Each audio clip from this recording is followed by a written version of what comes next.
মা ভালো থাকলে সন্তানও ভালো থাকে। একজন মা যদি কান্না করে সেটা শুধু তার চোখেই সীমাবদ্ধ থাকে না, তার ছোট সন্তানের মনেও সেই কষ্ট গিয়ে লাগে। একজন মা যদি অশান্তির মধ্যে থাকেন, যদি তার মন ভেঙে পড়ে, তাহলে তার সন্তানও ধীরে ধীরে সেই অশান্তিকে অনুভব করতে শেখে। মা যদি হাসি খুশি থাকেন, শান্তিতে থাকেন, তাহলে সন্তানও বেড়ে ওঠে একটা নিরাপদ ভালোবাসায় ভরা পরিবেশে। সে শেখে হাসতে, রাগ নিয়ন্ত্রণে রাখতে, মন খুলে ভাবতে। একজন শিশুর জীবন শুরু হয় তার মাকে ঘিরে। মাই তার প্রথম ভরসার জায়গা, প্রথম ভালোবাসা, প্রথম শিক্ষিকা।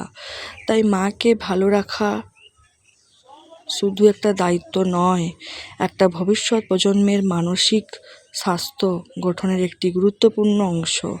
একজন মা যদি মানসিকভাবে ভেঙে পড়েন, তাকে কেউ যদি বুঝতে না পারে, তার চাহিদাগুলোকে যদি অগ্রাহ্য করা হয়, তাহলে সে সন্তানকে ঠিকভাবে গড়ে তুলতেও তার নিজের ভেতরে থেকে যায় একরকম শূন্যতা।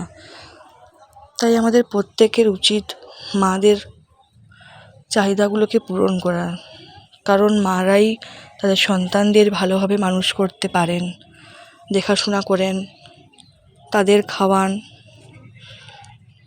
তাদের সঙ্গে খেলেন। সন্তানরা তার মায়ের সাথেই জড়িত থাকে। তাই যদি মারাই দুঃখে থাকে, তাহলে সন্তানদের কি হবে?